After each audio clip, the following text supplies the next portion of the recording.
tal? Saludos de nuevo. Soy Antoni París, responsable del Gato de Schrödinger, el programa de Radio Vilamajor en el que exploramos las fronteras del conocimiento. Y esta vez vengo a presentaros el podcast del último programa, en el que hablamos sobre los puntos de encuentro entre ciencia y religión.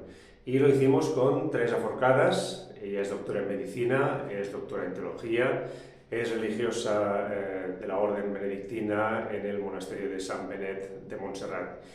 Y dado que tiene un gran conocimiento también en salud pública, aprovechamos para hablar sobre esta cuestión y las experiencias que hemos vivido a nivel global durante los últimos tiempos. Confío que os guste el programa y, como siempre, nos podéis dejar vuestros comentarios. Un saludo y hasta el próximo programa.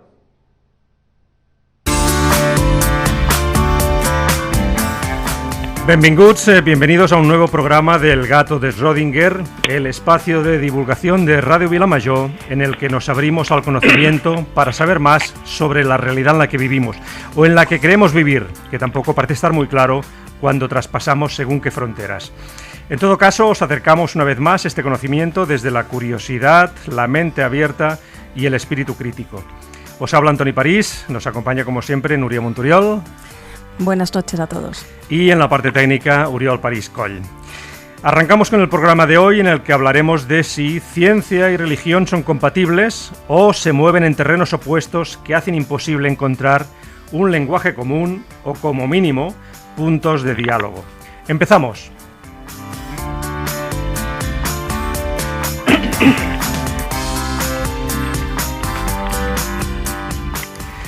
La relación entre ciencia y religión es una cuestión que enciende debates y enfrenta posturas con facilidad, ya que parecen estar muy alejadas la una de la otra. Como mínimo, en lo que se refiere a sus distintas formas de analizar la realidad y el sentido de la vida, así como de intentar dar respuesta a las principales preguntas que el ser humano se plantea desde el origen de los tiempos.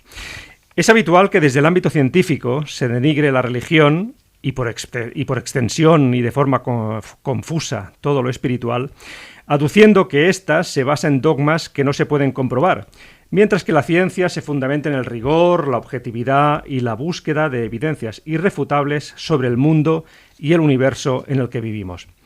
De este modo, en general, sigue mirando con recelo la religión y considerándola un freno para su pleno desarrollo, así como el de la tecnología. Sin embargo, muchas de las grandes mentes pensantes científicas de la historia, creyentes y no creyentes, se han abierto a la posibilidad de reflexionar sin prejuicios sobre esta cuestión y analizar con profundidad el sentido de las creencias religiosas para el ser humano y su aportación incluso al avance de la ciencia. Como ejemplo, el físico y premio Nobel Albert Einstein, que ha pasado también a la historia por las muchas frases y reflexiones que hizo sobre su forma de ver la realidad y también el papel de la ciencia en la sociedad, dijo lo siguiente: la experiencia más bella y profunda que puede tener el ser humano es el sentido de lo misterioso, el percibir que tras lo que podemos experimentar se oculta algo inalcanzable a nuestro espíritu, algo cuya belleza y sublimidad se alcanza solo indirectamente y a modo de reflejo, es religiosidad. En este sentido, yo soy religioso, decía. De esta visión trascendente de la religión y la espiritualidad y de su forma de encajar con la perspectiva científica es de lo que hoy queremos hablar en nuestro programa, y para ello contamos con la presencia de la doctora Teresa Forcades.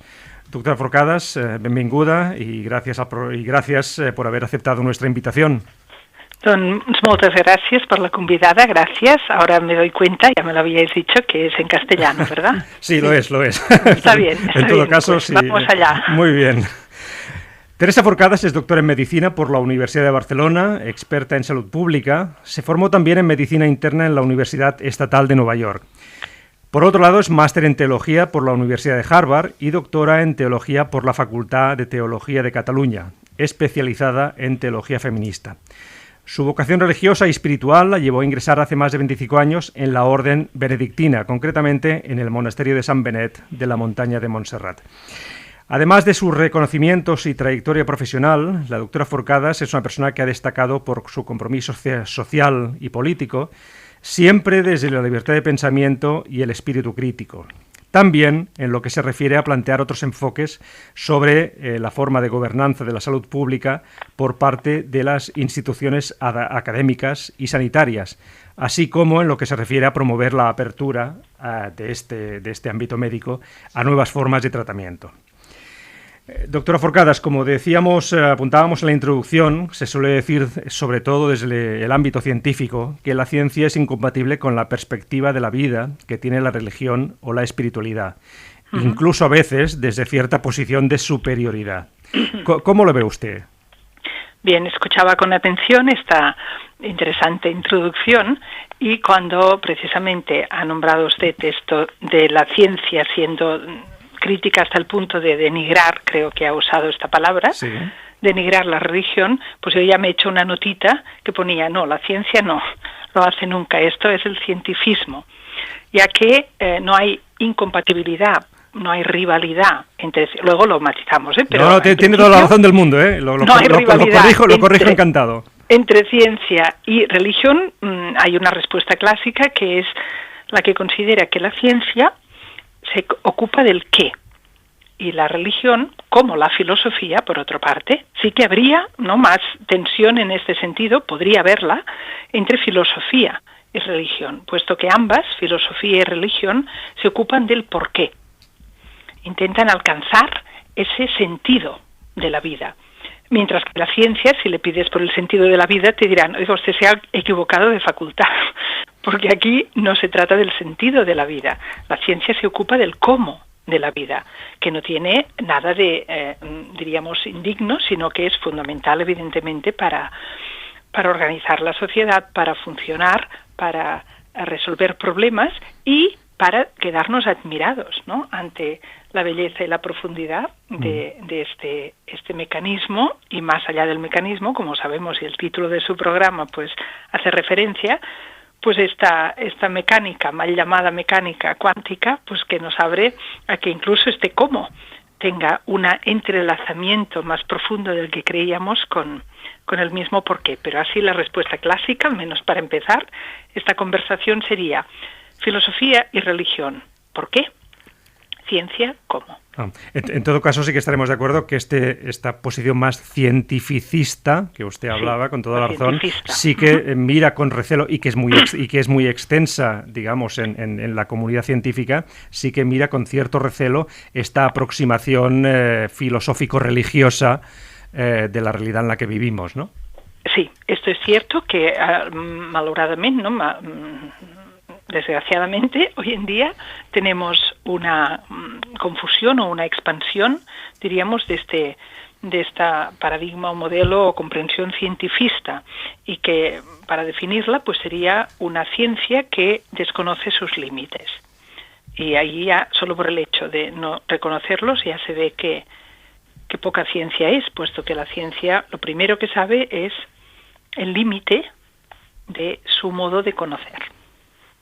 Usted ahora ponía el ejemplo precisamente de la mecánica cuántica, que se ha encargado precisamente de desmontar muchos de lo que parecían axiomas científicos, sobre todo en lo que se refiere a mirar la realidad desde una objetividad implacable, ¿no? Y de algún modo ha entrado la subjetividad, ha hecho entrar un cierto grado de subjetividad a lo que parecía que era altamente objetivo e inmutable en este sentido, ¿no? Por lo tanto, se ha acercado más a esta visión, no sé si la palabra sería religiosa, pero mucho más abierta a incorporar otras perspectivas.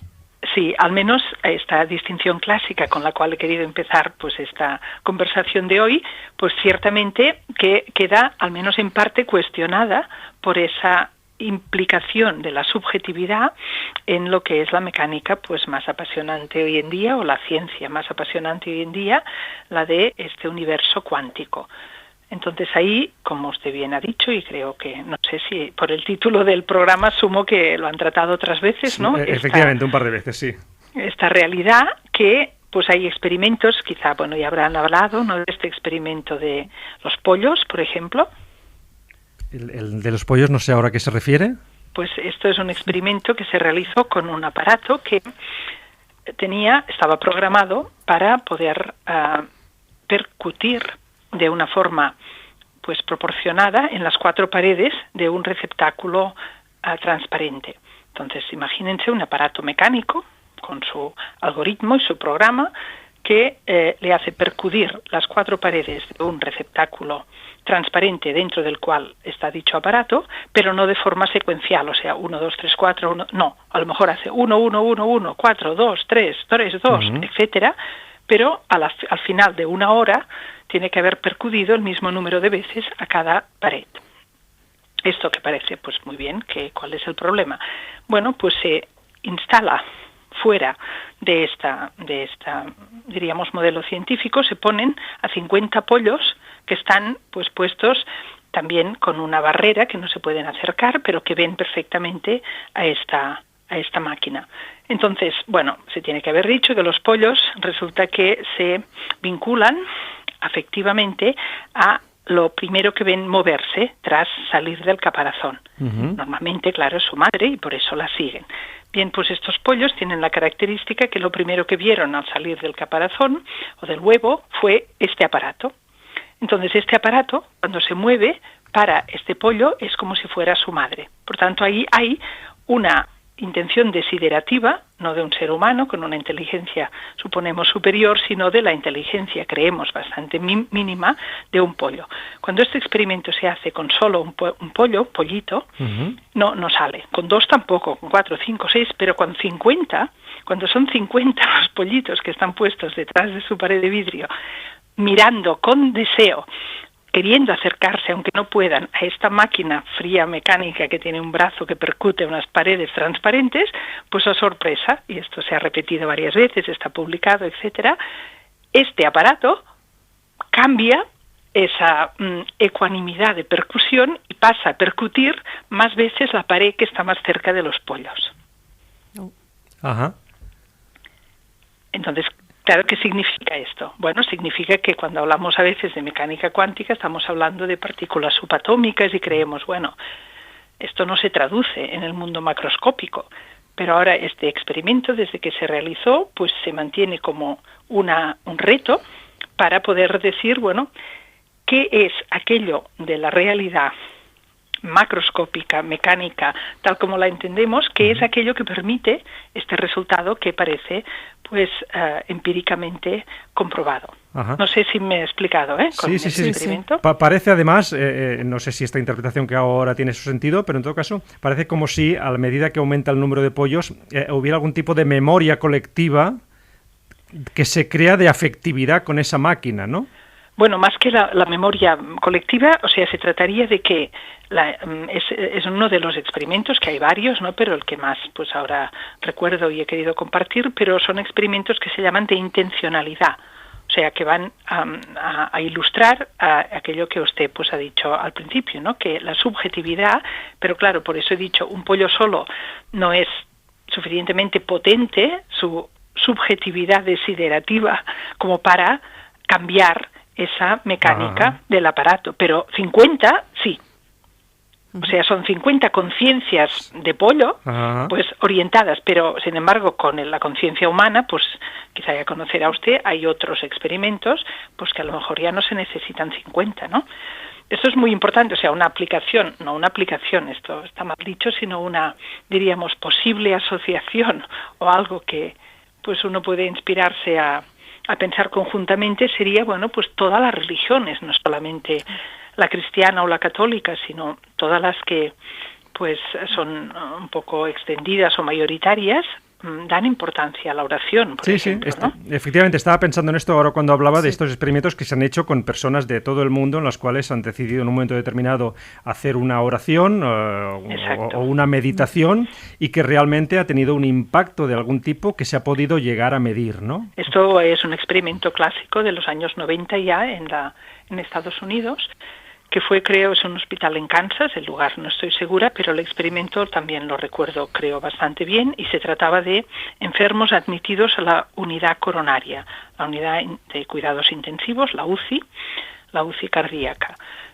Bien, cuando ingresaba la persona, se pedía a un grupo que era de 5 personas, todos ellos, estas personas eran voluntarias, y no estaban en el hospital, estaban distribuidas por toda la geografía de los Estados Unidos, tenían a una persona coordinadora del grupo, que era la persona que el hospital contactaba cuando había un ingreso que cumplía las condiciones del estudio. Entonces llega el paciente, inmediatamente cuando dicen ingreso para UCI cardíaca, pues había una persona encargada que llamaba al coordinador que tocara, ¿no? En una lista había, creo, no sé si eran 25 grupos diferentes.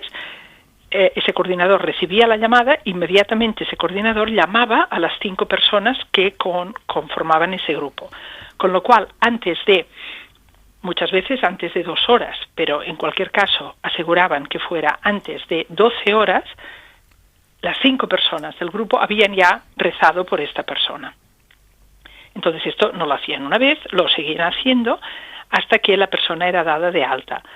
Y en este caso no conocían la persona, ni tampoco les daban datos de la persona, ¿no? No les explicaban, pues mire, es una mujer joven que ha ingresado por esto, por lo otro. No sabían si era una mujer, si era un hombre, si era vieja, si era joven, y no la conocían de nada. Rezaban de una forma absolutamente, diríamos, altruista, rezaban por esta persona. Bien, pues el resultado de este estudio fue que las personas por las cuales se rezaba, fue algo modesto. Tampoco quiero dar la impresión que se salvaron todas, no es el caso, pero sí que disminuyeron de una forma significativa, y esto pues en ciencia es como avanzamos, ¿no? Prestando atención y valorando pues estos resultados estadísticamente significativos, que ese factor había sido favorable. Es decir, que lo que mentalidad cientifista que usted comentaba al inicio presupondría, es decir, si esto está bien hecho metodológicamente, aquí no tiene que salir nada de nada. Nos faltaría más 5 personas rezando por alguien que ni conoce, no, es una locura, ¿no? Bueno, pues salió que sí, que eso afecta y que afecta en positivo. Qué maravilla. Sí, habíamos oído hablar de algunos de esos experimentos y usted lo ha ilustrado con algunos con mucho más detalle. Y es interesante también, Antoni, sí, por favor. ¿Por qué no salió mejor aún? Que yo podría pensar, pues, ¿por qué no salió aún más espectacular? Bueno, pues aquí viene mi reflexión, que es la siguiente. Bueno, digo mía, pero creo que los mismos autores la hicieron, esto no lo recuerdo, pero en cualquier caso la reflexión relevante es decir, bien, tenemos a 5 personas que no conocen a la persona ingresada rezando por ella. Pero esto no excluye que si a mí me ha tocado el grupo control, imagínense, porque ya se imaginan, ¿no?, cómo van estos estudios médicos de doble ciego. Es decir, que entra una persona y por esta se rece, por la siguiente no se reza, ¿no? Y hay un algoritmo que lo hace, que tampoco nadie sabe por quién se reza y por quién no se reza, para que sea doble ciego, porque si no, si los que cuidan a esta persona lo supieran, pues ya tendríamos un factor de confusión, porque esa persona es un factor de sesgo, ¿no? Decir, mira, por esta están rezando, mira, por la otra no. No, esto es todo desconocido, se llama doble ciego. Bien, pues imagínense que a mí me han ingresado en la UCI cardíaca y a mí me han puesto en el grupo control, que se llama. Esto quiere decir el grupo de las personas por las que no reza nadie, porque se tiene que tener un grupo control, ¿no?, para ver si la cosa ha funcionado o no. Vale, pues sí, yo estoy en el grupo control del estudio, pero oiga, esto no quiere decir que yo no tenga a mis hermanas del monasterio rezando por mí. ¿Me entiende? O sea, que era un estudio en el cual tú lo que podías controlar era para los que además había estas 5 personas, eso se notó.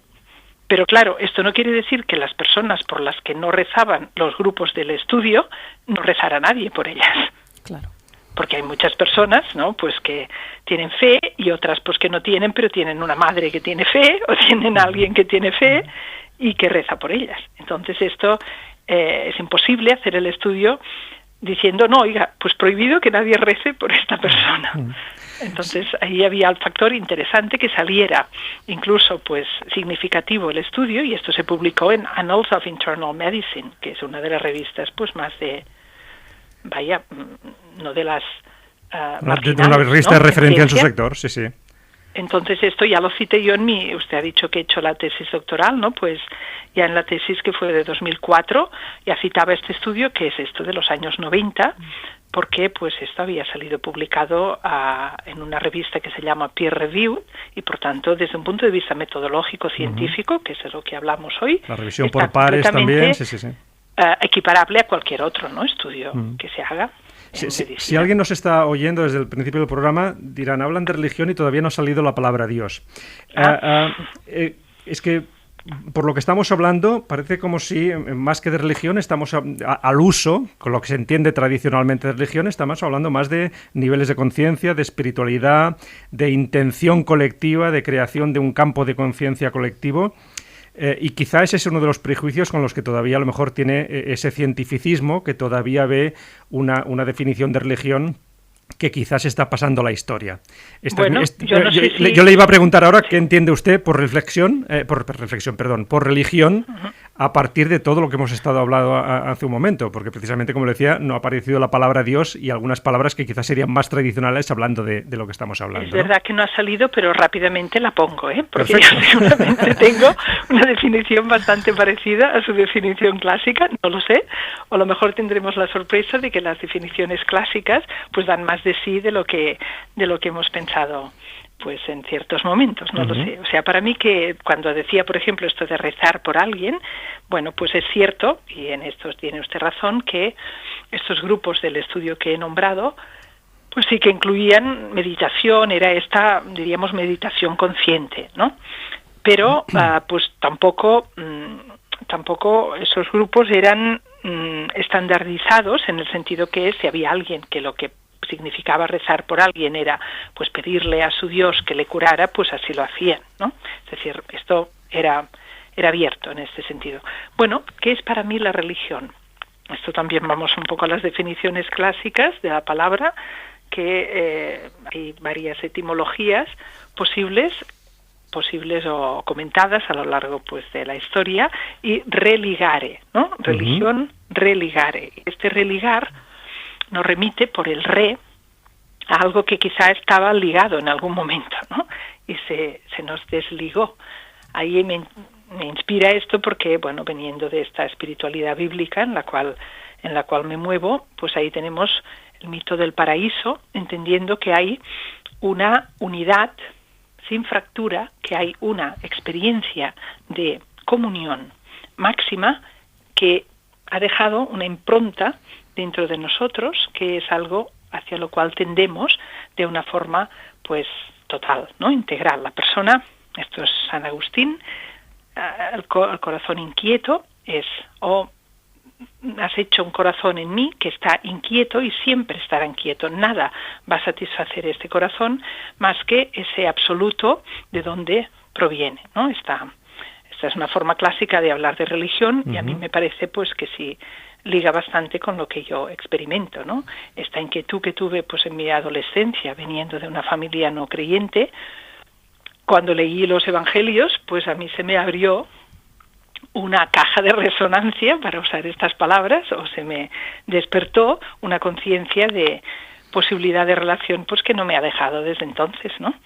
Y que a mí me parece responde a algo muy profundo.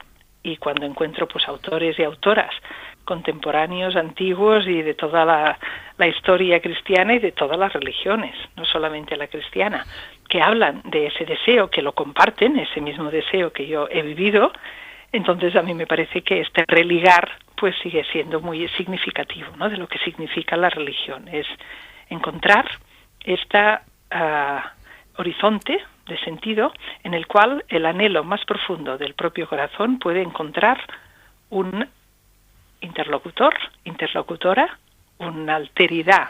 Ahora ya sí, aquí ya me estoy limitando porque hay tradiciones religiosas que esto de hablar de alteridad en relación a Dios les parece inadecuado o no es su tradición simplemente. En cambio a mí es lo que más me fascina, ¿no? Esta posibilidad que, como digo, no solamente la tradición cristiana, también la hebrea, sobre todo la judía, ha tenido la audacia, ¿no? de hablar, y también la musulmana. En este sentido, estas tres al menos, y no quiero excluir a ninguna que se considere incluida, porque no es mi intención nada polémica, pero tampoco quiero hacer ver que todas dicen lo mismo, ¿no? Entonces, pero seguro, parece... estas tres dicen, perdón, un segundo, Antonio, estas tres seguro que, como decía, tienen la osadía, no sé si está bien dicho así, de pensar la posibilidad de una relación con Dios que sea una relación personal. Entonces, esta visión más cientificista viviría todavía de ciertos prejuicios o de ideas preconcebidas que han pasado a la historia con respecto a lo que es la religión, o quizá no hacen bien la interpretación y por lo tanto están mucho más cerca de lo que parece la forma de abordarlo desde la visión científica y desde esta visión más espiritual.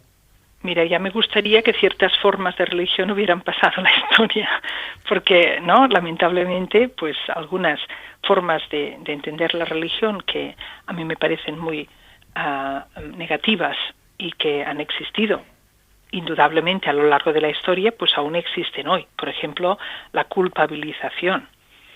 Está, pues, también por decir una que en la tradición cristiana pues ha tenido y sigue teniendo, como digo, aún en muchas conciencias, ese Dios juez, ese Dios castigador, que da premios y da castigos y que infantiliza. De un comportamiento casi infantil, ¿no? Sí, ahora. Exacto, que esto ya Kant, ¿no?, en su momento, pues dijo, la mayoría de edad debemos alcanzar la humanidad porque pues ya empecemos a pensar por nosotros mismos y a no depender de este papá celeste, pues que no nos permite responsabilizarnos de nuestra vida, crecer como personas. Pues como digo, lamentablemente, ¿no? Ya me gustaría que no fuera así, pero en mi propia tradición católica y en la tradición cristiana, en su conjunto, solamente debemos pensar pues en los fundamentalistas norteamericanos, ¿no? Yo recuerdo en Harvard, como has dicho que estuve, pues tenía de compañera del dormitorio universitario a una joven que, por cierto, el año pasado me vino a ver al monasterio y estuve muy feliz de, ¿no?, reconectar, pero en ese momento ella estaba sufriendo mucho porque se había literalmente escapado, ¿no?, de una familia fundamentalista que la tenían aterrorizada con el infierno. Y esto ocurre hoy en día.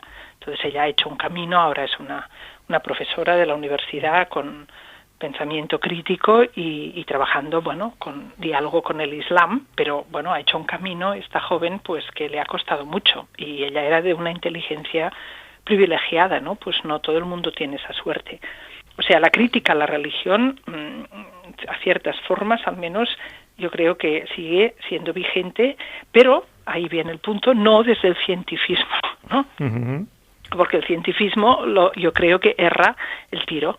Entonces ataca a la religión supuestamente por, bueno, tout in cort, ¿no? Toda en su conjunto y sin matices y sin distinciones y sin nada. Entonces ahí se pierde pues un aliado para ir en contra de la religiosidad alienante, pero se pierde, digo, porque claro, si uno ya deslegitima absolutamente la posibilidad de la vivencia religiosa liberadora, pues entonces ya no hay caso, ¿no? Ya no hay terreno desde el cual analizar críticamente de qué religiosidad se está hablando.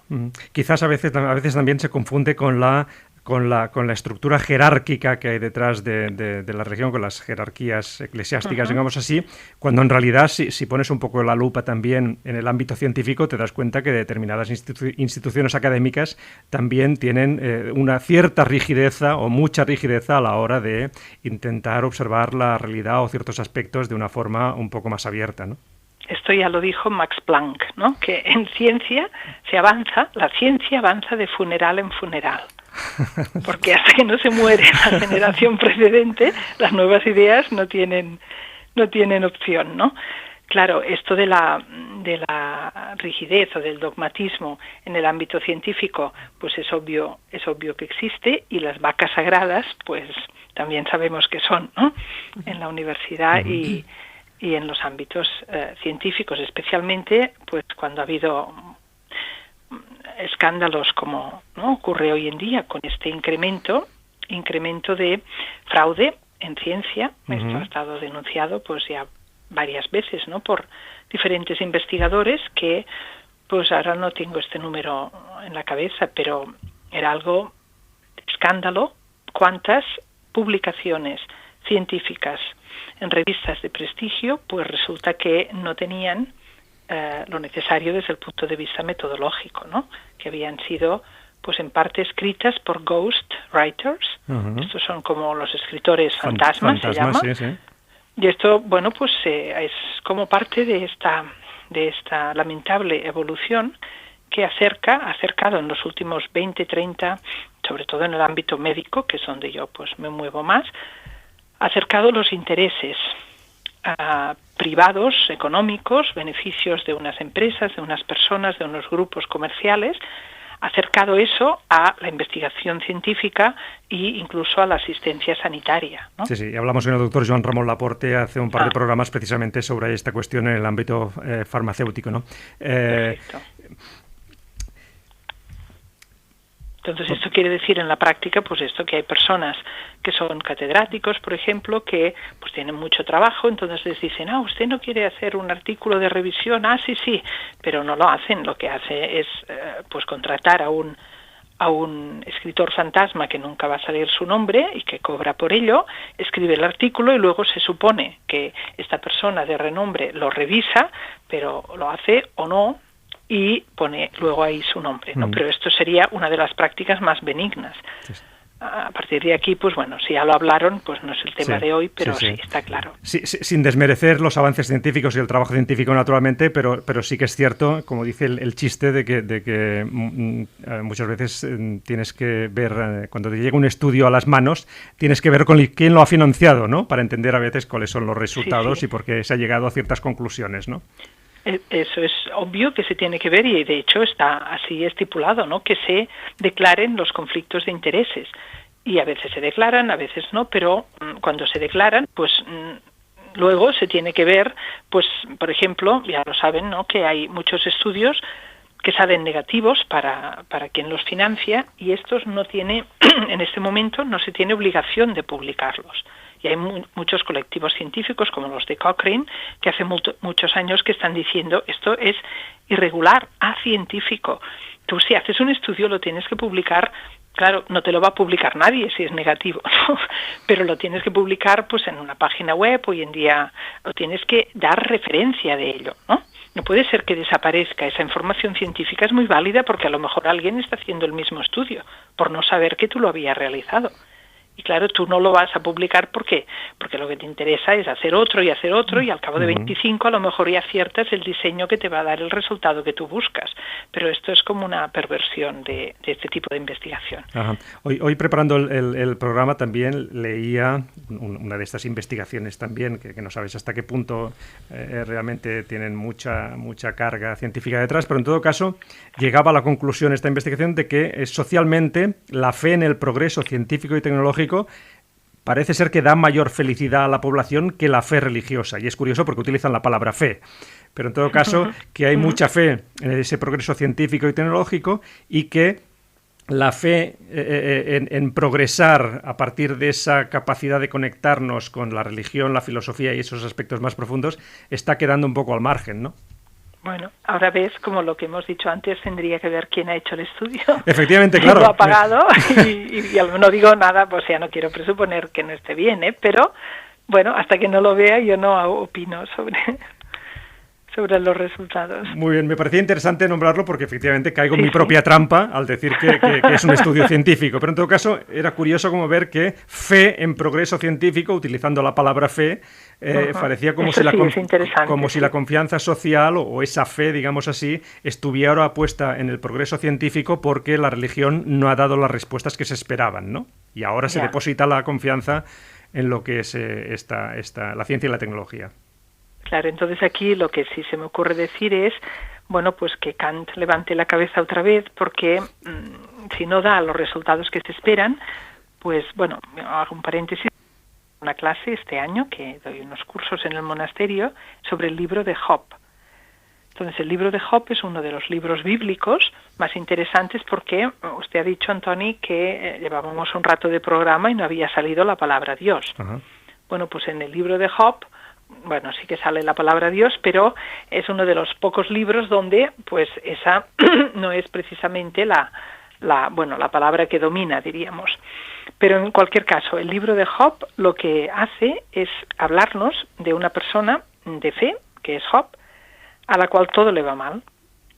Entonces, claro, ahí si alguien se acerca a la religión con esa perspectiva utilitarista, no decir, hombre, claro, ¿para qué la vamos a necesitar si no es para que nos dé felicidad, para que las cosas nos vayan bien, ¿no? Sino para qué sirve, ¿no? Esta mentalidad utilitarista. Entonces el libro de Job, que es seguramente escrito como 4 siglos antes de de Cristo, no se sabe bien, pero imaginamos por esa época. Entonces el libro de Job pues ya está planteando ese tema de la religión, ¿para qué? O sea, si a la persona buena las cosas no le van bien, si a la persona que tiene fe, la persona que cumple, las cosas no le van bien, entonces, ¿qué sentido tiene? Ajá, ¿qué sentido tiene, claro? Y por otra parte, ya vemos o se puede intuir lo importantísima que es esta cuestión, porque el corolario de lo otro que parece tan lógico y tan sólido y tan deseable, es decir, que al que se porta bien le vayan bien las cosas, el corolario es que miremos a nuestro alrededor y vemos a todas las personas que lo están pasando mal y igualemos eso a la culpabilidad. O sea, se ve la lógica, ¿no? Sí, sí, sí. Si a la persona que se porta bien le van bien las cosas, bueno, pues esto es una cosa teórica que vamos ahora a elucubrar, pero si partimos de la realidad, vemos mucha gente que se lo está pasando muy mal. Vamos a decir que es porque han hecho algo malo. Hay ciertas maneras de entender el karma, y ahora cambio de tradición religiosa, pues que se popularizan como si eso fuera, pues si no es en esta vida, ha sido en otra, que tú has hecho algo malo y por eso te van mal las cosas. Pero incluso desde el punto de vista del karma, que no es mi punto de vista, pero incluso desde este punto de vista, pues he tenido conversaciones muy interesantes con practicantes budistas que entienden el karma de otra manera, ¿no? Mucho más profunda. Pero en cualquier caso, yo no soy de la tradición del karma, y entonces yo para nada creo que a las personas que les van mal las cosas, pues se pueda culpabilizar a ellas mismas en su comportamiento. Pero entonces, claro, queda abierta esta pregunta. ¿La religión para qué?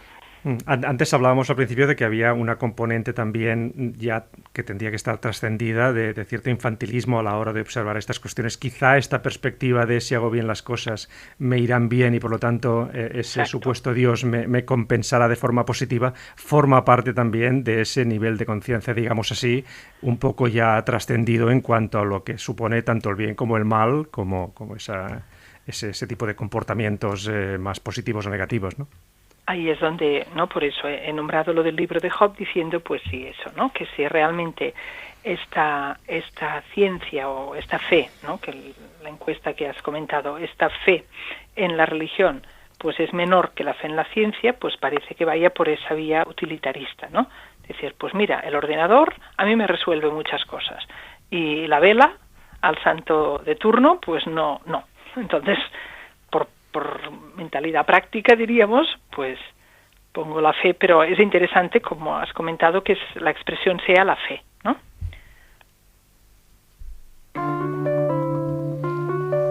Estamos escuchando El gato de Schrödinger, el programa de divulgación de Radio Vilamajor en el que exploramos las fronteras del conocimiento.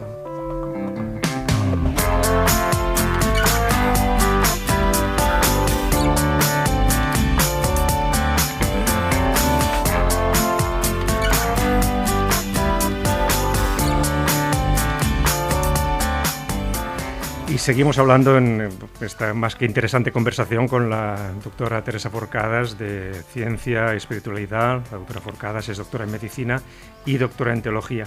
Precisamente, a partir de todo lo que nos ha dicho, usted como doctora en Medicina y por lo tanto científica y como persona religiosa y doctora en Teología, ¿cómo observa la realidad? ¿La observa de forma distinta? ¿Puede aglutinar las dos de una manera que sea compatible? Yo ahora sí me gustaría pues hacer referencia, porque esto ha salido como a trocitos, pero para poder compartir un poquito más, ¿no? Cómo vivo esta fe o lo que me parece pues algunos de los elementos importantes y si tienen relación con lo que ahora me está preguntando. Y sería que para mí es muy importante cuando encontré a un místico y rabino y filósofo judío del siglo XVI, que se llama Isaac Luria, que se hacía la siguiente pregunta. Isaac Luria vivía en Palestina, es un judío palestino, y aprovecho para recordar, ¿no?, a los hermanos de Palestina y lo que están sufriendo en estos largos meses.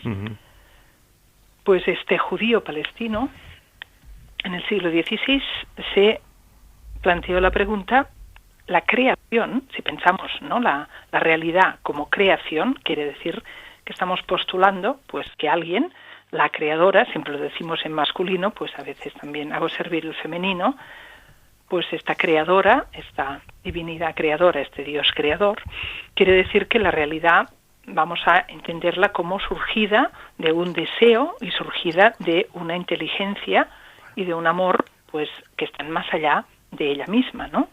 La creación. Bien, Isaac Luria dijo, es que es imposible que Dios cree fuera de Dios. Es imposible porque es contradictorio pensar que Dios exista aún fuera de. Si Dios es, pues será una realidad sin límite, una realidad sin tiempo, sin espacio, sin fuera y dentro. O sea, que no puede crear Dios fuera de Dios porque en Dios no hay un límite fuera del cual se puede hacer nada. Entonces esto es lo mismo que diría Spinoza, ¿no? Y los panteístas o panenteístas diciendo, pues claro, ya os lo decíamos, todo lo que existe está dentro de Dios, si hablamos de la noción de Dios. Pero Luria no estaba contento con esto, porque él, como yo misma, ¿no?, es de la tradición bíblica que Dios dice, ¿quieres que sea tu Dios? Hay una alianza, se llama el Antiguo Testamento, el Nuevo Testamento, la Antigua Alianza, la Nueva Alianza. Alianza es algo que se establece entre personas que se vinculan la una con la otra. Entonces, si uno ya está dentro de Dios, dice, ¿cómo que si quiero que seas mi Dios? Lo serás tanto si lo quiero como si no. No, se trata de abrir ese espacio de libertad que es el que me fascina y que por eso este Dios personal me resulta tan relevante pues en mi vida personal, ¿no? Pues Luria es de esta tradición, por tanto él no quedó contento pensando, pues nada, se crea para adentro y todos contentos, estamos dentro de Dios y punto. No, pero claro, si no hay la posibilidad de hacerlo para afuera, a ver, Luria, ¿cómo lo resuelves?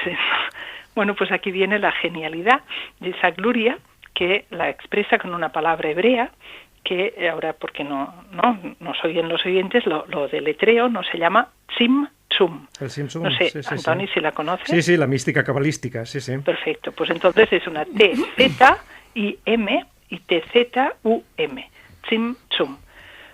Esta palabra se traduce como contracción. Entonces yo no la imagino como una contracción cósmica, una contracción uterina, ¿no?, como el útero cósmico. Contracción, ¿qué quiere decir Luria? Quiere decir que Dios, que no puede expandirse porque ya hemos dicho que no tiene límite, sí puede, sin embargo, contraerse, porque para eso es soberano o soberana. Entonces, si se contrae Dios, ahora ha creado algo nuevo. Ha creado el espacio y el tiempo. Y una vez se crea el espacio y el tiempo, ahora sí puede existir algo que no está dentro de Dios, aunque esté sostenido por Dios, como evidentemente pues ese espacio y tiempo que ha creado la contracción de Dios está a la vez sostenido y ausente. Dios está ausente de ahí, pero está ausente, por decir así, por voluntad propia. Por tanto, no es que sea un espacio desvinculado de Dios, pero sí es un espacio, si se me permite la expresión, vaciado de Dios. ¿Para qué? Pues para que esa conciencia humana, y quizá más que humana, ¿no?, porque no tenemos por qué cerrarnos en ello, pero ciertamente, según estas tradiciones judía, cristiana, la conciencia humana, y musulmana también, la conciencia humana diga a Dios, ven, invite a Dios a que ocupe ese lugar que Dios ha dejado vacante precisamente para que exista la alteridad. Entonces esto en arameo se expresa con una palabra que repetimos mucho en Adviento, que es Maranatá. Maranatá quiere decir ven, ven Señor Jesús, Maranatá. Pues ven, ¿cómo que ven? Pero que Dios no está en todas partes, ¿cómo que ven? Ya vamos a superar esta religiosidad antigua. No, nada de religiosidad antigua, porque es la más moderna o la más sigue siendo la más luminosa, para mí la más, audaz, hacía servir esta palabra, ¿no? O la más capaz de llegar al núcleo de lo que importa, que tiene que ver con la libertad, ¿no? Uh-huh. Entonces, pues así lo creo yo a pies juntillas, que Dios ha creado un espacio por contracción donde Dios no puede estar si yo no le digo ven. Y esa es mi responsabilidad de vida. Esa es mi tarea existencial. Decirle a Dios ven, no necesariamente con lenguaje religioso. Ahí también es importante, ¿no?, que en el Nuevo Testamento tenemos la carta primera de Juan que dice, donde está el amor, está Dios. vale, pues entonces, no por decir Señor, Señor, que me parece a mí muy bien y yo lo digo cada día 5 veces al día, pero no se trata de invocar fórmulas religiosas, no se trata incluso pues de formar parte de ninguna tradición religiosa. Cada uno tiene su camino y ahí hay un misterio profundo. Paréntesis, mi padre, ¿no?, cuando era pequeña, ella hace poemas y hacía uno pues que decía gracias, esto es en catalán, gracias Déu meu per fer-me ateu. Esto en catalán gracias, es que es un rodolí, es una rima, ¿no? ¿Cómo se llama? Un ripio. Entonces en catalán, gracias Déu meu per fer-me ateu. Gracias Dios mío por hacerme ateo. Entonces yo le decía, pero papá, que no es lógico esto, porque si tú eres ateo, tú, ¿cómo le hablas a Dios? Claro. Y encima le das gracias, o sea, esto quiere decir que no eres ateo. Y él me decía, ya lo entenderás cuando crezcas, ¿no? En todo caso, si es tan grande, permite incluso el ateísmo, ¿no? Yo creo que es que cuando se habla de ateísmo, y con todo el respeto por quien se denomine así sí mismo, no le voy a poner palabras en su boca, pero he encontrado a más de uno que es ateo de este Dios. Y yo de ciertos dioses también quiero ser atea. Ajá. Y entonces, en su práctica médica científica, ¿cómo encaja toda esta visión? Bueno, precisamente la medicina, pues no es lo que se llama una ciencia dura, ¿no? La medicina, no es que se tenga que hacer equilibrios para encajar la religión, es que se tienen que hacer equilibrios para desencajarla, porque lo que te encuentras son personas que están pasando por situaciones de dolor y a veces pues de muerte inminente, y que esa dimensión de oración pues la vives en tu día a día como médico, ¿no? Estás a la cabecera de la cama, muchos enfermos piden que reces por ellos o tú rezas por ellos, o sea, la práctica médica no dificulta esta vivencia de la fe. La formación científica, pues sí, es verdad que pues tuve, por ejemplo, recuerdo ahora en psicología, ¿no?, en segundo de la carrera, aquí en el Hospital Clínico, el profesor Ferrer, que pues él nos hablaba de la psicología conductista, y a mí me parecía eso como una cosa absurda desde un punto de vista antropológico. Decía, bueno, por ejemplo, hay personas que tienen obsesiones, entonces en algunos casos de obsesión una de las técnicas que podemos aplicar es el enfermo pues empieza a darle vueltas a su problema, a su obsesión, entonces se da un golpe encima de la mesa seco y se dice ¡basta! Y yo pensaba, pero me está tomando el pelo, ¿no? Que esto lo voy a hacer yo a ningún paciente y que esto pueda tener ningún resultado más que la represión de ese. Vas a cortar una cadena obsesiva, pues si lo gritas mucho quizás sí, pero le va a salir por otra parte, porque ahí tú no has ido a fondo en la persona en ningún caso, ¿no? No sé si aquí, perdón, Nuria tiene, como psicóloga, tiene alguna puede hacer alguna reflexión, porque además trabaja con gente mayor en situaciones también a veces delicadas. Sí. Vale, pues Nuria, van. No, mi perspectiva del conductismo también es como muy limitada, porque no da espacio a la mente, a producir más, a las emociones, a la espiritualidad, ¿no? También, y la veo como muy, ¿no?, estímulo, respuesta, y todo el mundo responde igual, y la verdad es que no funciona así.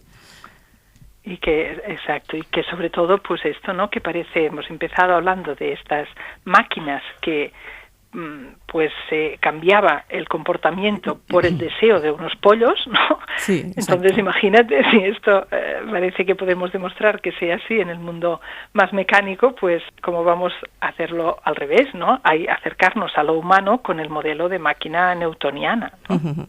Sí. Además que un basta así de golpe puede aún traumatizar más. Así mismo, pero esto que os cuento era literal, ¿eh? O sea, era yo sentada con mis 20 años ahí en la clase y diciendo, madre mía, yo me voy corriendo, pero suerte que luego en quinto teníamos psiquiatría y ahí pues vino Ortega Monasterio, uh-huh, con también pues psicoanálisis y otro tipo de aproximación, sí. ¿No? Por tanto, no sé si estoy respondiendo, Antoni, si sí, perfectamente. me cortas, ¿eh? Porque perfectamente. Estoy hablando biográficamente cosas que yo he vivido, pero realmente en mi caso, pues cuando entré en la Facultad de Medicina, yo ya había hecho mi conversión desde los 15 años, yo no soy religiosa desde el nacimiento, mi familia tampoco, entonces yo pues nada, crecía feliz sin necesidad ni de rezar, ni de ir a la iglesia, ni de hacer nada de esto, y no reniego para nada de esta infancia, al revés, creo que los valores que tengo pues ahí se plantaron, ¿no? Y por eso he dicho, y siempre me importa decirlo, que lo importante no es la religiosidad externa. Ahora bien, dicho esto, tampoco quiero ser hipócrita, porque a mí la felicidad que encuentro con tener acceso a estos textos místicos, a estas prácticas de oración, a este rezo comunitario, a estos cantos, claro, esto es una alegría, ¿no?, para mí. Por tanto, en este sentido, claro que me gustaría que todo el mundo pues pudiera disfrutarlo, pero pues eso, a cada uno tiene su camino, y si alguien de quien nos escucha pues está feliz y tranquilo en su vida, pues que Dios le bendiga y continúe así, porque seguramente pues está más cerca de Dios que muchos que nos llamamos religiosos, ¿no? Ha ido comentando que su familia, pues eso, su padre era ateo y que no se introdujo hasta leer los evangelios. ¿Cómo se vivió en su casa su decisión de entrar en un monasterio? Claro, yo que es que cuando esto ocurrió ya tenía 27 años, entonces ya no es que viviera en casa, ¿no? Bueno, en casa de la familia o de los padres. Yo, de hecho, me emancipé a los 18. Que bueno, ya daba clases, me ganaba la vida, y entonces pues alquilé un piso en Hospitalet del Llobregat, y ahí vivía en Hospitalet, y empecé la carrera, estudié la carrera, y luego cuando acabé me fui a Estados Unidos, con lo cual también viví esos años en Estados Unidos, y fue aún con 2 años que me quedaban de estudio en Estados Unidos que pues tuve la experiencia de esta vocación que se llama, ¿no?, de sentir esta llamada, porque bueno, lo digo como lo viví. Claro.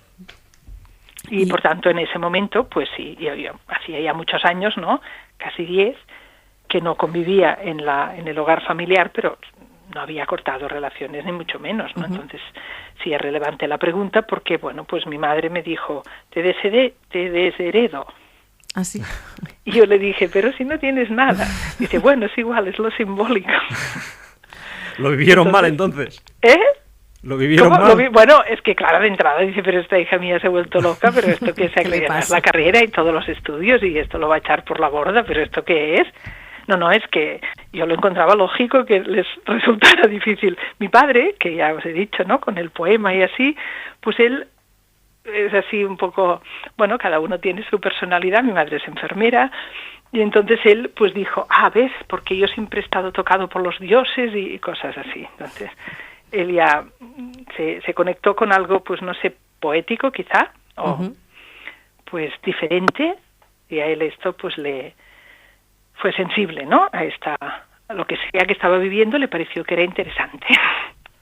Genial, por diferente, pues. Y mi madre, pues más práctica, le pareció que estaba haciendo una locura. Ya, entiendo me habían comido el coco, diríamos. Entiendo que fue una decisión difícil. Bueno, es que sí, o sea, yo cuando lo viví, pues esto sí, bueno, os lo cuento un poco. Sí, genial. Pues esto fue estando aquí en este monasterio, donde ahora os estoy llamando, nos estamos comunicando. Yo estoy en el monasterio de San Benet de Montserrat, en la montaña. Un sitio precioso. Sí, el monasterio de las monjas, ¿no?, porque todo el mundo conoce dónde está la Muraneta, la Virgen Negra. Pues estamos ahí arriba en la montaña, pero a 3 kilómetros, o sea, un poco fuera del circuito turístico. Y en este monasterio, ¿para qué estaba yo ahí? Pues estaba ahí para preparar un examen de medicina, que es el examen de salida del MIR, del equivalente del MIR. Aquí, para hacer el MIR, tienes que hacer un examen muy difícil, pero una vez estás dentro, pues cumples tus tareas y sales con el título. En Estados Unidos hay un examen muy difícil para entrar, pero hay otro aún más difícil para salir, porque aunque te hayas pasado ahí tus 5 años, si el examen último no lo apruebas, no te dan el título. Pues era ese examen, por eso ya tenía yo 27. Era ese examen que debía preparar, y pues estaba en Estados Unidos, pero vine aquí para las vacaciones, y pues tuve un mes de intensivo de estudio antes del examen, volverme a Estados Unidos para dar el examen. Y fue entonces que yo busqué un lugar pues de recogimiento para estudiar. Y de hecho hay otras personas, si alguien que nos oye quiere venir para estudiar, pues esto se puede hacer. Ahí estaba, pues estudiando, sin ningún pensamiento de vocación, ni de ser monja, ni de qué voy a hacer con mi vida, porque lo que iba a hacer es sacarme el examen y pasar a la especialidad segunda, que eran las enfermedades infecciosas.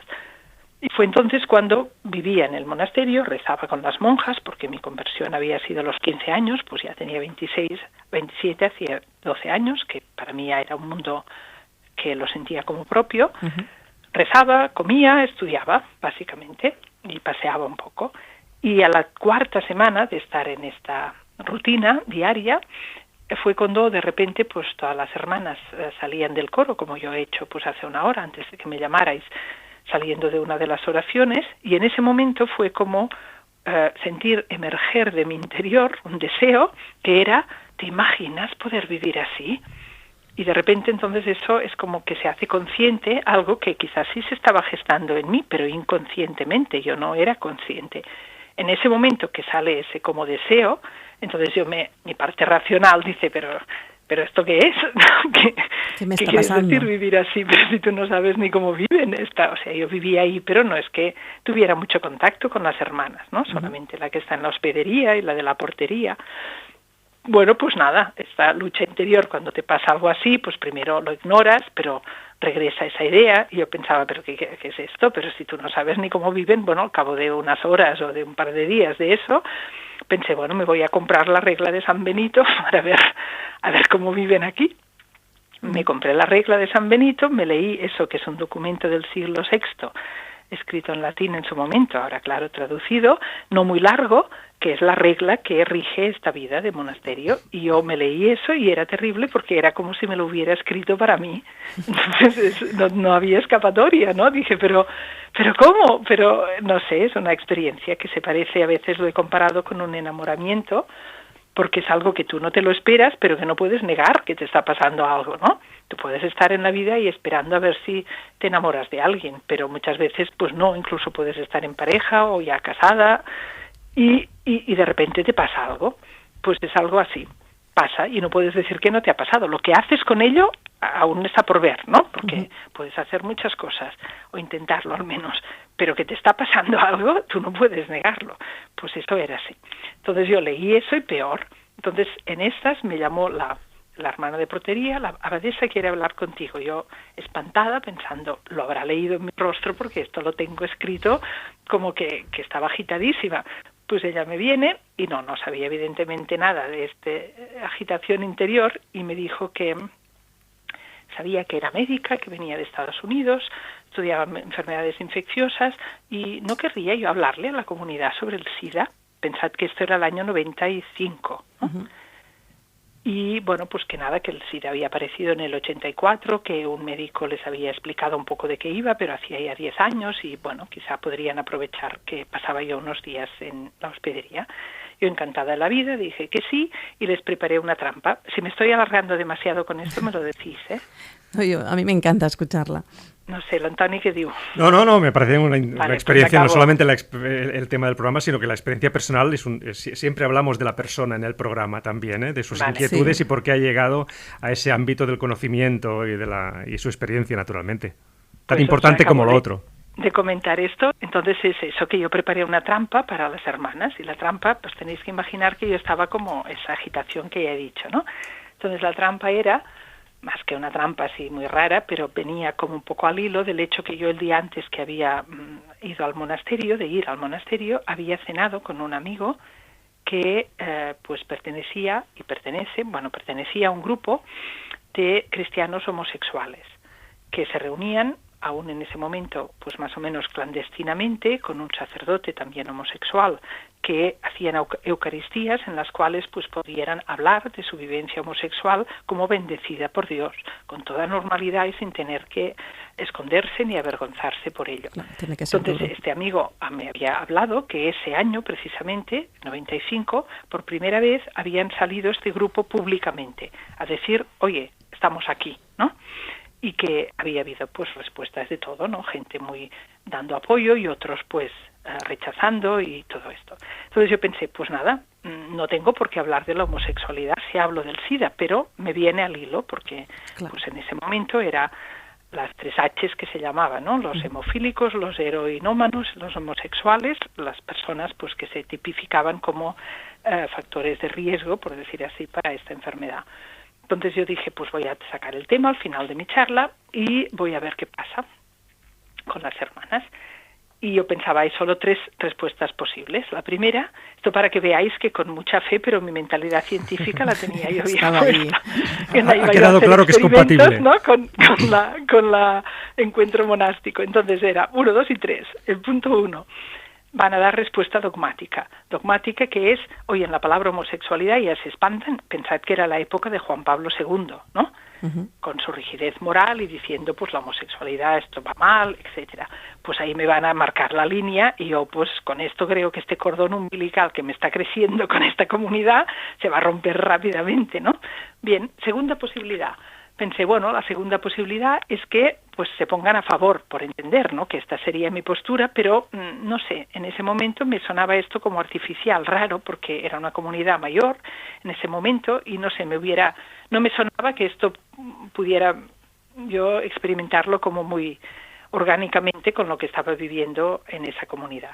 Y lo tercero, que yo creía, esto va a ser seguro, bueno, seguramente, la respuesta es lo que le llamo diplomacia vaticana, ¿no? Entonces esto es, me han oído hablar del virus, luego me han oído hablar de la homosexualidad y se olvidan de la homosexualidad. Y solamente me hacen preguntas sobre el virus y como si no hubiera dicho nada. Y esto a mí tampoco me gusta, ¿no? Este disimulo. Por tanto, pues nada, me fui a dar la charla, la di, acabé, hablé de mi amigo, expliqué lo que os he dicho del grupo, etcétera, y pues nada, ¿hay alguna pregunta? Levanta la mano la hermana María Natividad, que por aquel entonces tenía 92 años, luego se murió en mis brazos con 100 años, y esta hermana Natividad dice, oye, esto del grupo que has dicho de tu amigo, yo pensé, de diplomacia vaticana nada, ha ido directa. Esto del grupo, has dicho que tu amigo se llama Enrique, ¿no? Bueno, pues en este grupo hay mujeres, y yo pensé, vaya, pues ni idea. Si hay mujeres, porque yo no es que conociera al grupo, ¿no? Entonces, en lugar de decir como buena científica y persona humilde, pues no lo sé, no. Entonces yo disimulé y dije, sí, bueno, alguna, no sé qué, no sé. Dije lo que pude como para salir del paso. Segunda pregunta, otra de las hermanas. Me dijo, oye, tú has dicho que estas personas pues se esconden, ¿no?, de los ambientes religiosos, hasta ahora habían escondido su homosexualidad, pero en las familias sí pueden hablarlo esto. Y yo dije, pues ni idea, ¿no? O sea, no tenía ni idea. Y no sé, la tercera pregunta fue pues eso, que cómo era cuando se reunían, o sea, hicieron preguntas completamente inesperadas, lógicas y concretas, y yo a la tercera pregunta me sentí exactamente como el cazador cazado, o la cazadora cazada, porque yo pensé, yo vengo aquí con mis 3 preguntitas, a ver si estas monjas con mi tema homosexualidad dan la talla, por decir algo, y resulta que estas monjas del tema homosexualidad prescinden absolutamente, que no han visto ningún tema, lo que han visto, han oído hablar de una persona de carne y huesos, y están intentando crear o pensar o entender un poco más, aprender un poco más lo concreto de esta persona para poder pues, rezar mejor por ella, lo que hablábamos al principio del programa. Entonces yo pensé, es que yo quiero aprender a vivir así, de persona en persona, no de tema en tema. Y pues ya estuvo. Ya está. Ya está, ya estuve en el bote, digamos. Yo quería preguntarle también que en los monasterios la mayoría de la gente vamos a buscar el silencio, ¿sí? Las monjas, ¿echáis de menos el ruido? Mira, y a veces ya nos gustaría tener más silencio en el monasterio, porque esto es un poco de crisis en general, no solamente en mi comunidad, sino en, bueno, no digo en todas, pero en algunas de las comunidades contemporáneas que tenemos esta mayor apertura, no solamente a que las hermanas, como ahora mismo, es un rato de silencio, yo estoy hablando con vosotros, ¿no? Esto que pues en otro tiempo no se podría haber hecho, o tendríais que haberos ceñido vosotras a un horario, ¿no?, que es el del monasterio, y en este rato pues sí tenemos rato de oración personal. Entonces esto por una parte, pero por otra también abiertas a personas de fuera, ¿no?, que ahora aquí en este monasterio tenemos un grupo de voluntarias y voluntarios, personas que a veces vienen a trabajar cuando entran en el monasterio, si saben que hay los lugares donde hacemos silencio, pero cuanta más gente tengas circulando, pues más posibilidades hay de que pues este silencio no se viva, ¿no? Entonces yo desde que he entrado en el monasterio, que el silencio en el monasterio es un reto. Es algo que las abadesas, ¿no?, siempre recuerdan. Bueno, recordad que hemos dicho que aquí no hablamos, que aquí hacemos silencio. Es decir, no digo que sea todas las comunidades, ni mucho menos. Ni tampoco quiero hacer quedar mal mi comunidad, pero es verdad que tampoco estaría bien que os imaginarais pues que aquí rige un silencio profundísimo, ¿no? Uh-huh. Su monasterio es de clausura, bueno, o era de clausura. No, es. Es. Uh-huh. Eso... Lo que pasa que la clausura... Perdón. Sí, explique. Es importante, quizá no, para aclarar, porque si no, la clausura hay de dos tipos. Entonces, normalmente cuando se dice clausura, la que ha salido en las películas, por ejemplo, y quizá pues los oyentes tienen más en mente, sería lo que se llama clausura papal. Y la otra se llama constitucional. ¿Y cuál es más antigua? Pues la constitucional es más antigua, es la primera. Cuando yo me leí esta regla de Benito, pues ahí ponía que los monjes es bueno que no tengan que salir del monasterio, que las cosas se hagan en el monasterio, que tengan su horno, que se tengan en ese momento era así, ¿no?, su zapatería, no sé, todas autosuficientes. Sí, eso. Pero si tienen que salir, pues que tengan un armario. Entonces hay toda una serie de capítulos que explica qué pasa cuando los monjes salen, con lo cual evidentemente salían, ¿no? Entonces, ¿eso qué quiere decir? Clausura constitucional es que se rige la clausura por las constituciones del monasterio, que las hacen pues los propios monjes. Esa comunidad se autorrige, y por eso yo a veces un poco provocativamente, pero creo no sin contenido, ¿no?, digo, es que se parece la clausura constitucional un poco a una playa nudista. Y esto quiere decir que pues si tú estás queriendo pues desnudarte cuando vas a la playa, pues a veces se dice, pues aquí solo entran los que van desnudos y no se deja entrar a los que no van. ¿Por qué? Porque si no, pues se distorsiona un poco la experiencia, porque pueden entrar algunos a mirar y estas cosas. Bueno, pues es esa clausura constitucional, es así de funcional. Si tú quieres vivir, como decíamos ahora, con silencio, que ya he comentado, pues que ya cuesta, pero si no pones un límite de decir, pues quién aquí entra y quién no, y separar un poco el ámbito donde se vive o se intenta vivir, pues con algunas diferencias en este sentido, pues es funcional. Por tanto, se puede romper esta clausura cuando la comunidad lo considere oportuno. Puede salir una hermana cuando lo considere oportuno, la comunidad, puede entrar alguien cuando lo considere oportuno. La comunidad también, es la clausura constitucional, es una cosa funcional. Y la otra, la papal. Bueno, la papal es después del Concilio de Trento. Esto es otra cosa, ¿no? Esto es en un momento de contrarreforma donde pues se descontrola la Iglesia porque han salido los protestantes y a ver qué va a pasar, y entonces hay un intento pues de controlar más, sobre todo a las mujeres, y es cuando se ponen las rejas y estas cosas. Como ya nos quedan unos 10 minutos solamente y tenemos un tema pendiente que me parece también muy interesante, en su calidad o sea, salimos ya del monasterio y como especialista médica y también especialista en salud pública, usted ha sido crítica con las estrategias tanto del ámbito sanitario político como de ciertas estructuras académicas, como también con la industria farmacéutica. ¿Qué está ocurriendo en este ámbito? Quizás los profesionales, los sanitarios, los médicos están perdiendo grados de libertad y hay ciertas estructuras que están marcando en exceso con mucha rigidez y con ciertos intereses también lo que sería la actividad médica y en salud pública. Yo, como es algo público, no sé si os puedo comentar esto de mi experiencia con mi colegio profesional, que es el Colegio de Médicos de Barcelona.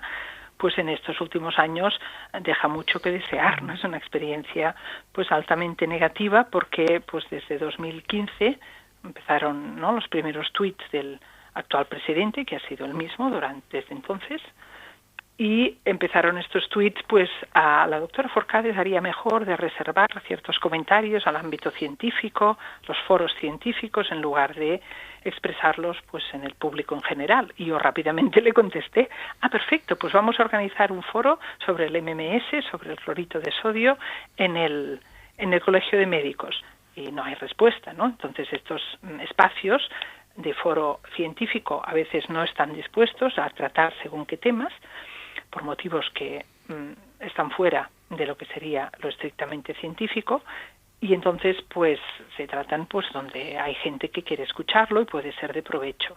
Entonces pues de esto pues no cuento toda la historia, es muy larga, pero que ahora pues si los oyentes tienen interés en saberlo, el Colegio de Médicos decidió una sanción de inhabilitación en mi contra de 1 año y medio, o sea, son 2 sanciones de 9 meses cada una. La primera, supuestamente, por haber atribuido propiedades antiinflamatorias y antivíricas al clorito de sodio en una entrevista a VilaWeb, que es un diario digital catalán, y luego la segunda, por no haber hecho caso del requerimiento del colegio de que dejara de hablar de esto.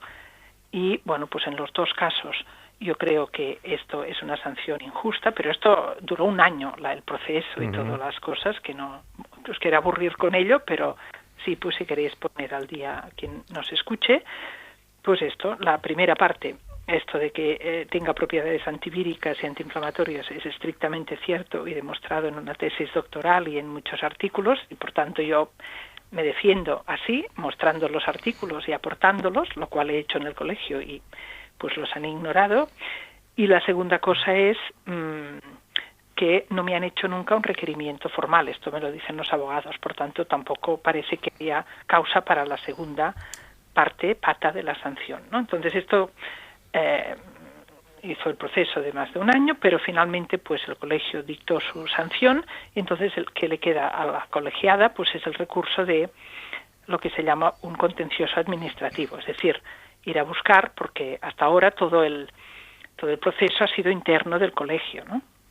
Entonces ahora se trata pues de abrirlo y de ver si una juez, en este caso es una juez externa, pues cómo lo valora. Y por eso no estoy inhabilitada, porque la juez ha dado medidas cautelares. Su caso no es aislado y ha coincidido, y hay distintas personas que han intentado abrir la puerta a nuevos tratamientos, siempre desde esta visión más científica y con evidencias, y siempre han tenido la misma respuesta de estas instituciones académicas, digamos, con cierta cerrazón, ¿no? Que podía ser por distintos intereses que no entraremos en ello, ¿no? Pero en todo caso, esta dificultad de penetrar en este ámbito con nuevas ideas, con nuevas formas de abordar la salud pública, con incluso nuevas experimentaciones que permitan abrir también a la aplicación en las personas. ¿Usted a qué lo atribuye? Quizás a lo que decía antes de que tiene que morir una generación para que se pueda abrir la puerta. Ojalá fuera esto, porque yo como lo entiendo, lo de Max Planck es, diríamos, esta cerrazón de quien ha dedicado toda su vida a un proyecto, ¿no?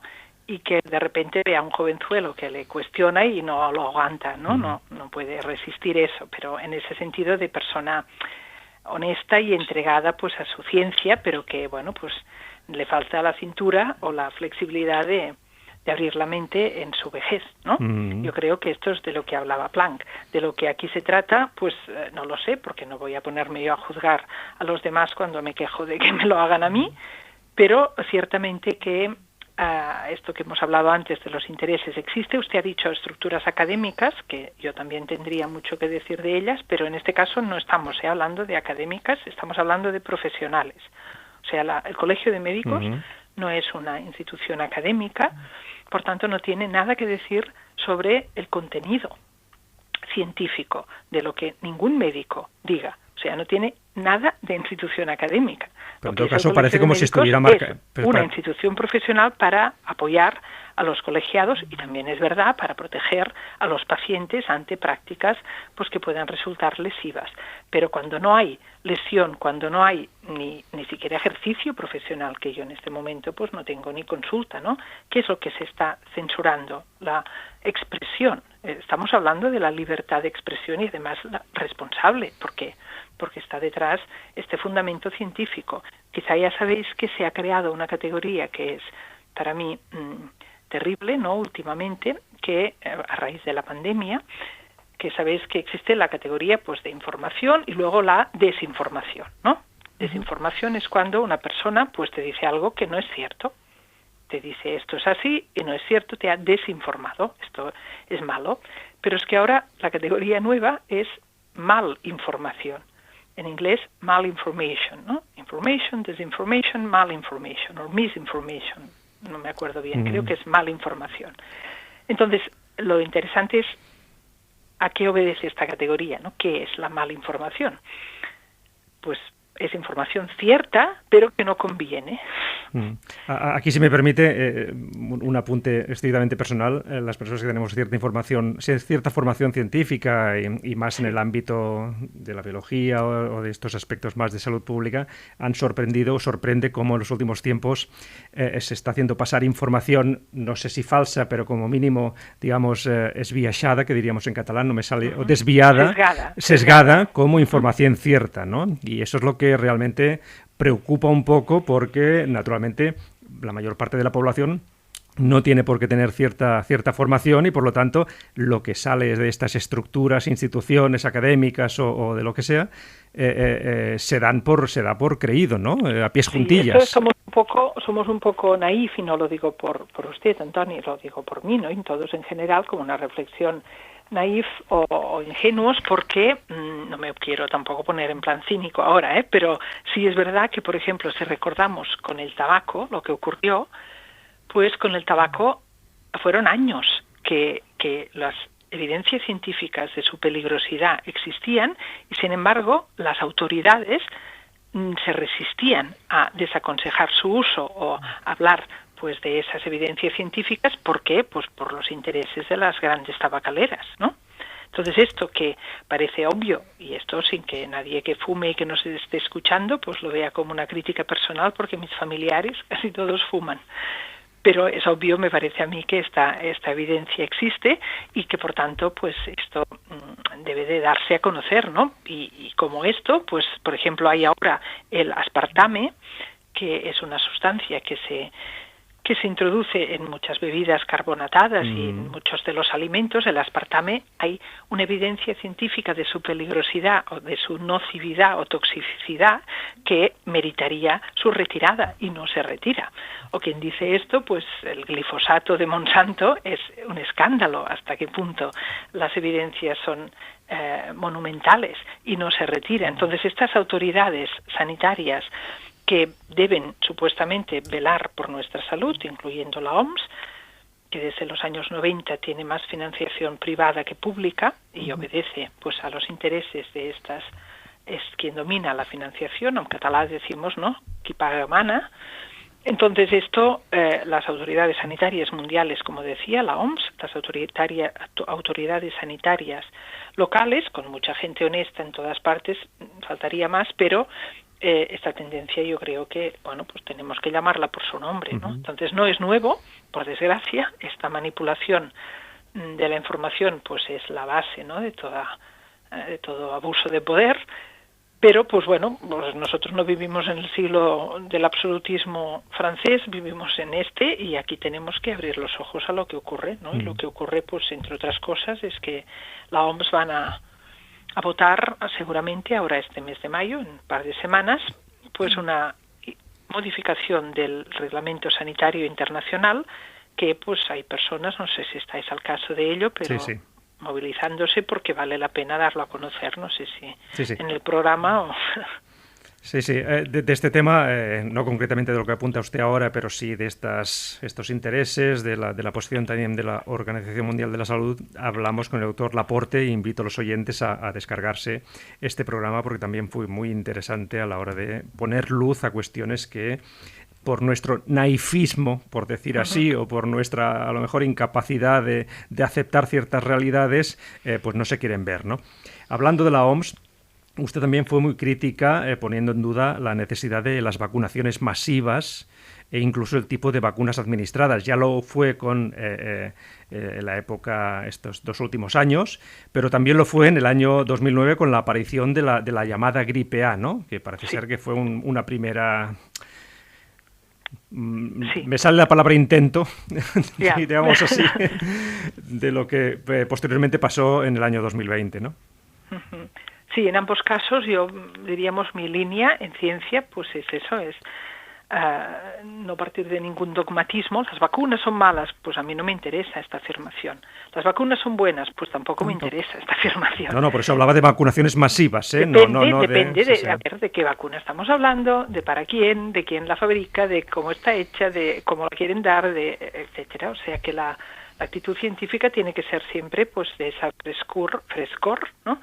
Que bueno, pues le corresponde, porque no sé si hemos hablado suficiente de ciencia hoy en este programa, pero que yo creo que el ámbito científico es una bendición de Dios, ¿no? Que exista este ámbito y por tanto un ámbito donde la razón crítica sea la instancia última. Yo no quiero que esto sea la instancia última de mi vida, pero yo sí que creo que es muy bueno que podamos decir, vamos a hablar de esto científicamente y vamos entonces a usar criterios de razón y evidencia empírica. A mí me parece fundamental que el pobre Galileo pueda decir «Eppur si muove», se mueve, y se mueve aunque esto esté en contra de todas las teorías que hay hasta el momento, ¿no? Y yo cojo mi telescopio, miro la Luna y veo manchas. No puede ser, la Luna está en el espacio etérico es completamente perfecto y homogéneo. Bueno, ha terminado ya con su teoría, ponga el ojo aquí, mire, por el telescopio usted no ve las manchas esas. Pero eso nos cambia todo, pues sí será, pero vamos a ver qué pasa, ¿no? Es que esto es fundamental, ¿eh? El principio científico. Si me permite, ahora que habla de evidencia empírica... No, es fundamental eso, si no, ahí no nos movemos de la época troglodita. Naturalmente, pero le iba a decir, quizá uniendo algunos de los temas que hemos hablado esta noche, ¿la evidencia científica se ha convertido en una especie de Dios al que adorar? Bueno, es que la evidencia científica, primero, que no lo resuelve todo, ni es el paradigma último de la vida, claro, pero es que además, es que lo bueno es que sea buena evidencia científica. O sea, yo más bien me parece que el déficit no es tenemos demasiada fe en la evidencia, es que nos tomamos como evidencia lo que no es, y ahí vamos, ¿no? Ahí vamos, porque con lo que usted ha comentado, resulta que para mí el problema sería falso decir, es que claro, aunque esto sea evidente científicamente, no es suficiente, pues oiga, para salud pública, pues no sé cómo nos vamos a mover si no es con evidencias científicas, con las teorías de algún señor o señora. No, yo quiero que el ámbito público haga caso de la evidencia. Ahora bien, la evidencia tiene que ser lo que su nombre indica, ¿no? Entonces, ¿qué pasó con esa famosa investigación de Pfizer, ¿no? Que fue la primera que dijeron 98% de efectividad? Pues resulta que también lo habréis oído, ¿no? Es el riesgo relativo y el riesgo absoluto. Entonces, un riesgo relativo quiere decir que si tú, para una determinada enfermedad, tienes un riesgo de un 1% y una intervención médica te disminuye el riesgo al 0,5%, pues esto, en términos de riesgo relativo, te ha bajado el riesgo al 50%. Sí. ¿Me he explicado? Sí, perfectamente. Vale, pues oye, si a alguien le dicen, oiga, que le bajamos el riesgo al 50, dice, pues ya, pues vamos a ir, que me pinchen, ¿no? Pero si le dicen, espérese, en términos de riesgo absoluto, usted tenía un riesgo del 1 y si se pincha tendrá un riesgo del 0,5. Dice, a ver, vamos a hablar de esto, ¿no? Claro. Porque además es un pinchazo experimental que no sabemos qué efectos tendrá y la reducción de riesgo pues es del 0,5%. Esto es otro tema. Pues desde esto, que ahora no ni tenemos el tiempo para dar todos los detalles, pero en este caso de la pandemia ha sido escandaloso la forma como se ha tratado esta evidencia científica con casos como este que he dicho, que es el más leve, porque sería algo que es cierto en términos de riesgo relativo, pero que se vende como si fuera cierto en términos de riesgo absoluto. Pero hay cosas que ya se salen de todo marco científico, como es que en los estudios primeros de Pfizer había esta mortalidad, por ejemplo, excesiva en el primer trimestre de embarazo para las mujeres embarazadas y luego los problemas con los niños nacidos después de la vacunación durante el embarazo. Esto, ¿cómo lo sé yo? Que esto estaba ahí. Pues lo sé porque hubo 300 científicos norteamericanos que demandaron a Pfizer y a la FDA porque habían pactado que tardarían 75 años en abrir la totalidad de sus estudios, de sus datos del estudio científico de la vacuna, esta, ¿cómo se llamaba? La primera de esta del coronavirus. Sí, no recuerdo ahora el nombre. Sí. Entonces, 75 años quiere decir que todos muertos ya estamos, ¿no? Claro, sí. Pero entonces el juez en Estados Unidos, como son un estado federal, pues aunque lo utombin, ¿no? Aunque lo desestimen en un juzgado, pues pueden ir a otro estado y tienen 59, ¿no? Pues al final en Texas hubo un juez que dijo, no, esto es una información de interés público y esta información se tiene que hacer accesible ya. Estos son los famosos The Pfizer Papers, ¿no? Los papeles de Pfizer. Entonces este juez lo dijo, y ¿qué dijo la compañía Pfizer? Pues que tenía demasiados papeles para imprimirlos, que no podían, porque eran millones de papeles. El juez dijo, pues ya se puede poner las pilas, empieza a imprimir, y al cabo de un mes me tiene que haber dado al menos 500.000 de páginas. Y ellos empezaron a imprimir, muchas cosas aún están impresas por sus abogados, defienden que hay cosas que las pueden tachar y es muy complejo, pero en cualquier caso, brevemente, hay un equipo de 3.000 personas que están, porque claro, ¿quién los lee? Analizando documentos. Tenemos los papeles, ¿quién va a leer 500.000 de páginas? Claro. De lenguaje abstruso. Sí, entonces, Naomi Wolf, que es la que lo está coordinando en Estados Unidos, pues ha podido reunir 3.000 personas con capacidad, pues sea legal o médica, biológica, de diferentes especialidades, para poder leer y entender esos papeles, y han empezado a publicar lo que se está encontrando, y lo que se está encontrando pues es esta información de la cual pues he compartido una pequeña parte. Ahora usted hablaba de estos porcentajes a la hora de dar información, de relativos, absolutos, etcétera, si me permite la broma. Yo recuerdo en la puerta del Departamento de Estadística de la Facultad de Biología que había un chiste que decía: hay mentiras, grandes mentiras y estadísticas. Y esto también refleja... Y nosotros en estadística nos decían, bueno, ¿la estadística para qué sirve? Pues sirve que si en el pueblo número 1 hay de Villarriba de abajo, pues la gente comen 2 pollos cada persona, y en Villarriba de arriba comen 0 pollos, pues se hace la estadística y todo el mundo tiene un pollo. O sea, ¿no? Divides las personas por los pollos y te sale pues a un pollo por persona. Exacto. ¿Qué problema hay?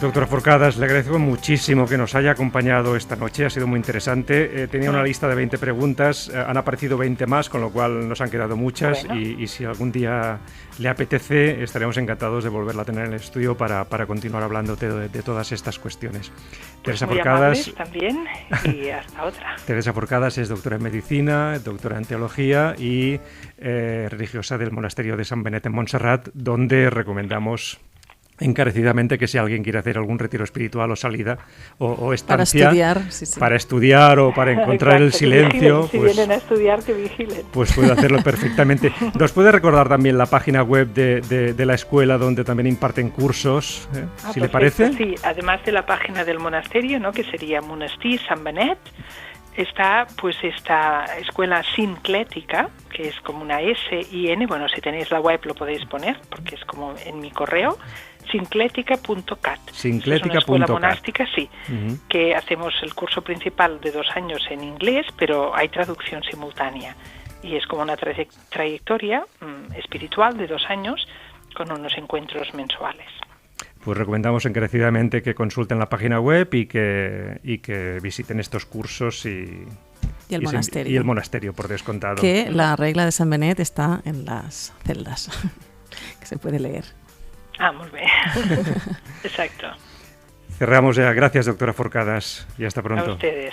Gracias. A ustedes. Un placer. Cerramos ya el programa de hoy. Recordad que en nuestra página web podéis encontrar el podcast, por si queréis volver a escucharlo de nuevo, radiovilamajor.cat, y nos volvemos a encontrar el próximo mes de junio. Un saludo y gracias por vuestra atención. Un saludo.